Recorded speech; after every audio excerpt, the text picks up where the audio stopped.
மகிழ்கின்றோம். His Excellency Most Reverend Leopoldo Gerelli, the Apostolic Nuncio to Holy Father Pope Leo XIV, we sincerely thank you for your joyful presence.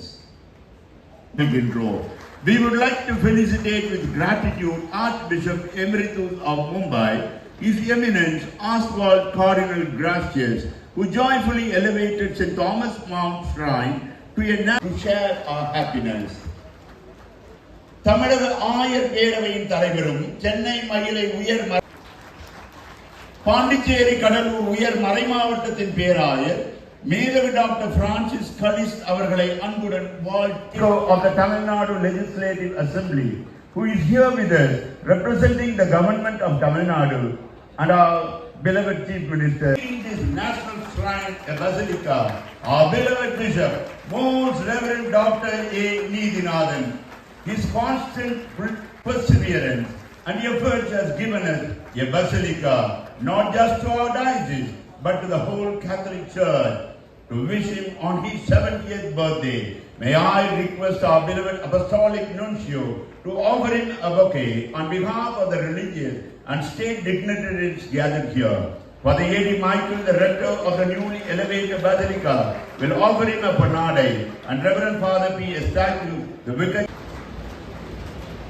மாண்புமிகு திரு R Rajendran அவர்கள் தமிழக சுற்றுலாத்துறை அமைச்சர் அவர்களை அன்புடன் வரவேற்று மகிழ்கின்றோம். ஆயர் பெருமக்களை அன்புடன் வாழ்த்தி மகிழ ஆயரின் ஆலோசனை குழு அருட்தந்தையர்களை அன்புடன் அழைக்கின்றேன். May I now invite இரண்டு இணைப்பு ஆலயங்களும் அவருடைய தாராளத்திற்கு அர்ப்பணம், அவருடைய தாராளத்தினால் கிடைத்த வெகுமதி நன்றி கூறுகின்றோம். கருணாநிதி எம்எல்ஏ அவர்கள் சட்டமன்ற உறுப்பினர் பல்லாவரம் தொகுதி, திருமிகு திண்டுக்கல் ஐ லியோனி அவர்கள் தமிழக பாடநூல் கழக தலைவர் அவர்களுக்கு நம்முடைய அன்பீஸ் அவர்கள் புதியதாக உருவாக்கப்பட்ட செங்கல்பட்டு மாவட்டத்தினுடைய முதல் ஆட்சியர் மற்றும் தற்போதைய உதவிகளுக்காக நன்றி செலுத்தி அவரை அன்போடு வரவேற்கின்றோம். அவருடைய துணைவியார் அட்வொகேட் திருமதி ஷர்மிளா லூயிஸ் செங்கல்பட்டு மறைமாவட்டத்தின் வழக்குரைஞர்களில் ஒருவர், அவரை அன்புடன் வரவேற்று மகிழ்கின்றோம்.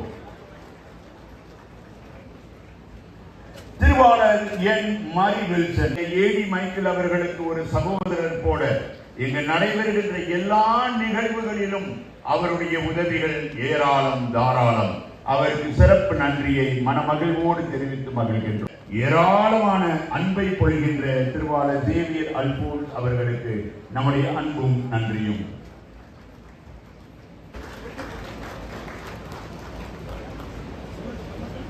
This church was built by the Portuguese.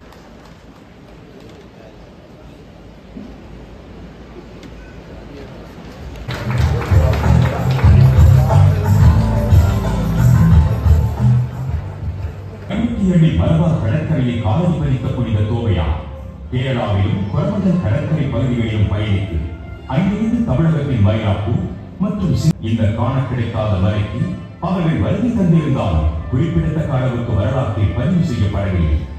கிபி 1523 இங்கு வருகை தந்த போர்த்துகீஸ் 10ஆம் ஆண்டின் தமிழ்நாடு ஆயர் பேரவை இந்த ஆலயத்தை மறைமாவட்ட நிலையில் இருந்து பிராந்திய மாநில ஆலயமாக உயர்த்தி அறிவித்தார்கள்.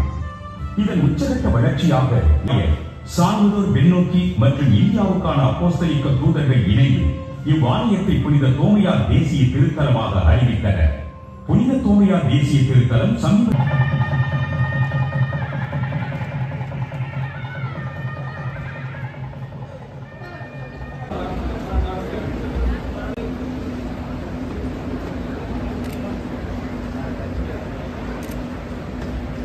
with a memento. A big thanks to you, our dear Father A.D. Michael. இயேசுவின் 12 சீடர்களில் ஒருவராக பணியாற்றி 1973 ஆண்டுகளுக்கு முன்னர் கிபி 52ஆம் ஆண்டு நம் மண்ணுக்கு வந்து பெருமை சேர்த்து இடத்தில் நாமெல்லாம் இருந்து அருள் புரிகின்ற வண்ணம் ஆலய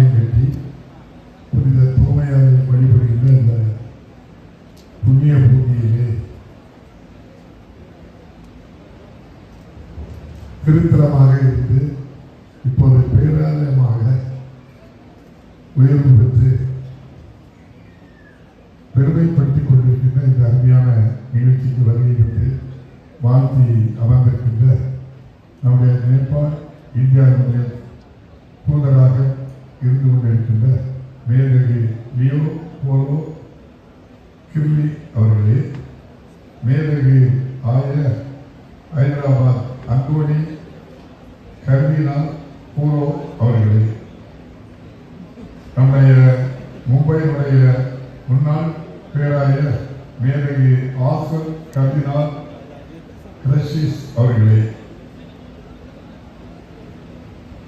எனக்கு பின்னால் உரையாற்ற இருக்கின்ற முன்னாள் நாடாளுமன்ற சட்டமன்ற உறுப்பினர், சிறப்பாக நம்முடைய மைனாரிட்டி கன்சர்ன் சேர்மனாக இருந்து பணியாற்றிய நம் டீச்சர் அவர்களே, அன்பிற்குரிய நம்முடைய மயிலை ஆர்ச் பிஷப் மேதகு ஜார்ஜ் அந்தோனிசாமி அவர்களே, இங்கே வருகை தந்திருக்கின்ற மேதகு ஆயர் பெருமக்கள், அருள் தந்தையர்கள், அருள் சகோதரிகள், அருள் சகோதரர்கள், இன்னும் சிறப்பாக வருகை தந்திருக்கின்ற பங்கு மக்கள், நம்முடைய தோமையார் மீது பக்தி கொண்டிருக்கின்ற பக்தர்கள், பத்திரிகை நண்பர்கள், ஊடகத்தை சேர்ந்த நண்பர்கள் உட்பட அனைவருக்கும் இந்த நல்ல வேளையிலே என்னுடைய அன்பான வணக்கத்தை தெரிவித்துக் கொண்டு இந்த அருமையான வாய்ப்பை ஏற்படுத்தி தந்த இறைவனுக்கும் தமிழக முதல்வர் மாண்புமிகு மு.க. ஸ்டாலின் அவர்களுக்கும் உங்கள் சார்பாக நெஞ்சார மனமாற நன்றியை அன்போடு நான் தெரிவித்துக் கொண்டிருக்கிறேன்.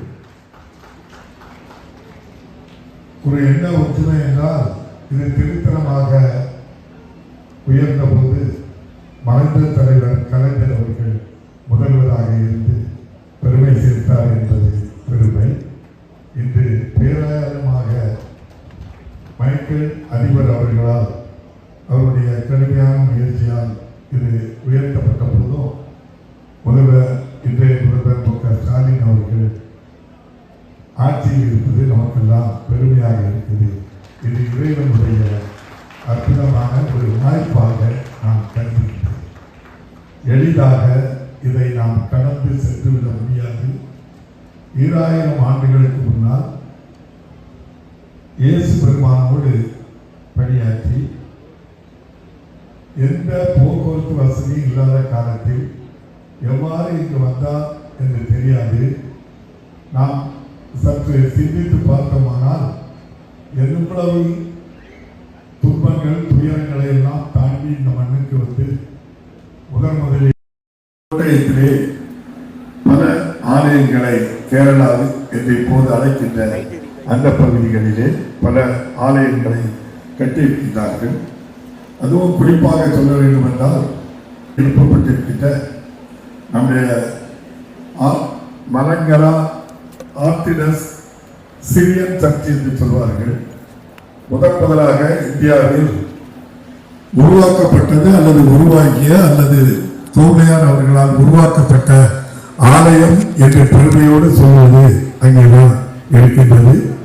இன்று அந்த சிரியன் சர்ச்சுகள் மூலம் உலகம் முழுவதும் 10,000க்கும் மேற்பட்ட ஆலயங்கள் இருக்கின்றன. நம்முடைய தமிழ்நாட்டிலும் பல இடங்களில் ஆலயம் இருக்கின்றன. இன்றும் கன்னியாகுமரி மாவட்டத்தில் அவரால் உருவாக்கப்பட்ட பல ஆலயங்கள் எங்கும் இருக்கின்றது. எவ்வளவு ஒரு பெருமை பெற்ற மண்ணாக இந்த தமிழ்நாடு இருக்கிறது என்றால், அவருடைய பாதப்பட்ட பகுதி புண்ணிய பூமியாக இருக்கின்ற காரணத்தினால்தான் தமிழையும் தமிழ்நாட்டையும் யாரும் நெருங்கி கூட பார்க்க முடியாத அளவிற்கு இன்று தமிழகம் தலை நிமிர்ந்து நிற்கின்றது. பாதுகாவலராக புனித தூய்மையார் இங்கே இருக்கின்றார். அந்த அளவுக்கு இந்த மண் ஒரு புனிதமான அற்புதமான இந்த மண். நம்முடைய மாண்புமிகு மறைந்த முதல் பாரத பிரதமராக இருந்த ஜவஹர்லால் நேரு அவர்கள் 1930 முதல் 33 வரை 3 ஆண்டு காலம் சிறையிலே இருக்கின்றார். அவர் சிறையில் வாழ்ந்த காலத்தில் தன்னுடைய அருமை மகள் மறைந்த இருப்பு பெண்மணி பாரத பிரதமராக இருந்த அன்னை இந்திரா அவர்களுக்கு கடிதம் எழுதுகின்றார்.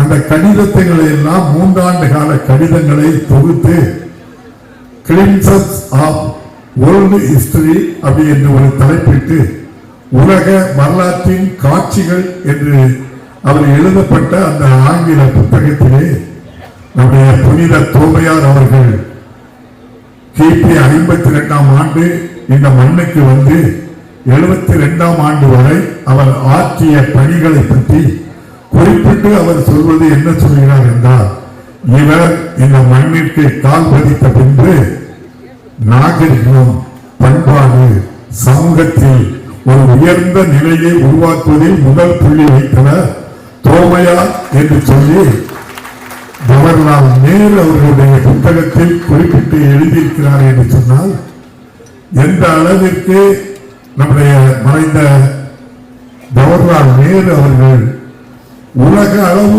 இருக்கின்ற காட்சிப்படுத்துகின்ற அந்த புத்தகத்திலே தோமையாரை நினைவு கூறுகின்றார். அவர் தந்ததுதான் அன்று சோசியலிசம். அந்த சோசியலிசத்தான் செக்குலரிசத்தை யாருக்குமே பல பேருக்கு பிடிக்கவில்லை. பிடிக்கவில்லையோ, தோமையார் வாழ்ந்து மறைந்த இந்த மண்ணில் அவருடைய அருள் இருக்கின்றது. தமிழ்நாட்டில் சமூக நீதியையும் மத சார்பினையும் யாராலும் தொட்டு கூட பார்க்க முடியாது. அதற்கு அவர் துணை நிற்பார் என்று நான் முழுமையாக நம்புகின்றேன்.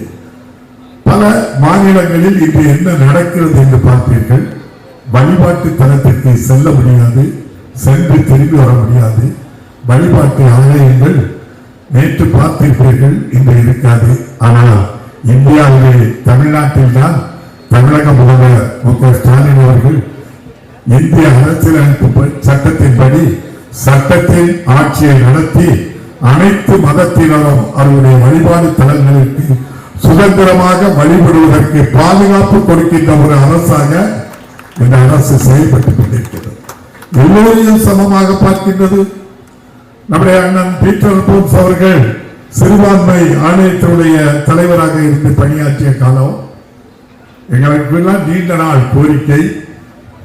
எல்லா மத ஆலயங்கள் கட்டுவதற்கு எவ்வாறு அனுமதி வழங்கப்படுகிறதோ அதுபோல் கிறிஸ்தவ முஸ்லிம் ஆலயங்கள் கட்டுவதற்கும் அனுமதி வழங்க வேண்டும் என்று மறைந்த தலைவர் கலைஞர் இடமிருந்து தொடர்ந்து நாம் கோரிக்கை வைத்திருந்தாலும் கிறிஸ்தவ ஆலயமோ அல்லது ஒரு மசூதியோ கட்ட வேண்டும் என்றால் மாவட்ட ஆட்சியரிடம் அனுமதி பெற வேண்டும், காவல்துறை கண்காணிப்பாளரிடம் அனுமதி பெற வேண்டும். சார் ஆட்சிய ஆலயம் கட்டலாமா, யாருக்காவது எதிர்கருத்து இருக்கிறதா என்று கேட்பார். யாராவது ஒருவர் இதில் கட்டினால் எங்களுக்கு பிரச்சனை என்று சொன்னால் கட்டிடம் கட்டுவதற்கு அனுமதி மறுக்கப்படும். மாண்புமிகு இன்றைய முதல்வருடைய கவனத்திற்கு செல்கின்றது. கடந்த ஆண்டு மாண்புமிகு முதல்வர் ஒரு அரசாணை வெளியிடுகின்றார். எல்லா ஆலயங்களும் கட்டுவதற்கு எந்த வழிமுறை இருக்கின்றதோ அதே வழிமுறையில் கிறிஸ்தவ ஆலயம் கட்ட வேண்டுமா, மசூதி கட்ட வேண்டுமா, ஆன்லைனிலே நீங்கள் தேவையான ஆவணங்களை பதிவு செய்வீர்கள்.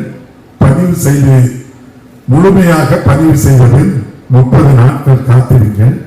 30 நாட்களுக்குள் உங்களுக்கு அனுமதி கிடைக்கவில்லை என்று சொன்னால் அனுமதி கிடைத்ததாக நினைத்து நீங்கள் ஆலயம் மசூதி கட்டிக்கொள்ளலாம் என்று ஒரு அரசாணையை தந்தவர்.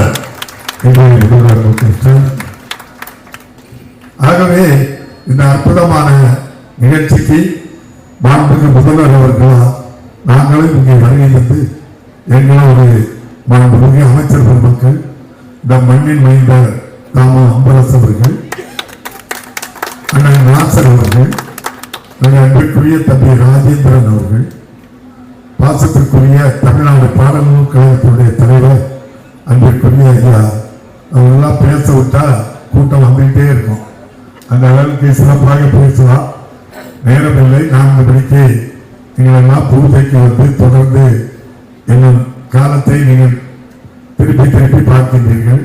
ஆகவே இன்னும் எத்தனையோ இந்த ஆலயத்திற்கு மட்டுமல்ல சாமானிய ஏழை எளிய மக்களுக்கெல்லாம் உதவுகின்ற நம்முடைய பல பேர் இங்கே வருகை இருக்கின்றார்கள். அவர்களை எல்லாம் பெருமைப்படுத்துகின்ற எல்லோரும் பெருமைப்படுத்தினார்கள். நம்முடைய அவர் மைக்கேல் அவர்கள் சார்பாக எல்லோருக்கும் பெருமைப்படுத்தப்பட்டிருந்தாலும் இந்த அருமையான நிகழ்ச்சியை கலந்து கொண்டு இந்த அரசு எந்த அளவுக்கு எல்லோரையும் சமமாக பார்க்கின்ற அரசு, நீதியின்பால் ஆட்சி நடத்துகின்ற இன்றைய முதல்வர், சமூக நீதியோடு ஆட்சி நடத்துகின்ற இந்த முதல்வர், சாமானிய ஏழை எளிய மக்களுக்காக எல்லோரும் சமம் என்று சொன்ன இயேசு பெருமான் வழியில் ஆட்சி நடத்துகின்ற நம்முடைய முதல்வர் அவர்களுக்கு உங்கள் சார்பாக அவர் காலத்தில் இந்த திருத்தலம் பேராலயமாக மாற்றப்பட்டதற்கு பெருமை அடைந்து நல் வாய்ப்புக்கு நன்றி கூறி விடைபெறுகிறேன். நன்றி, வணக்கம்.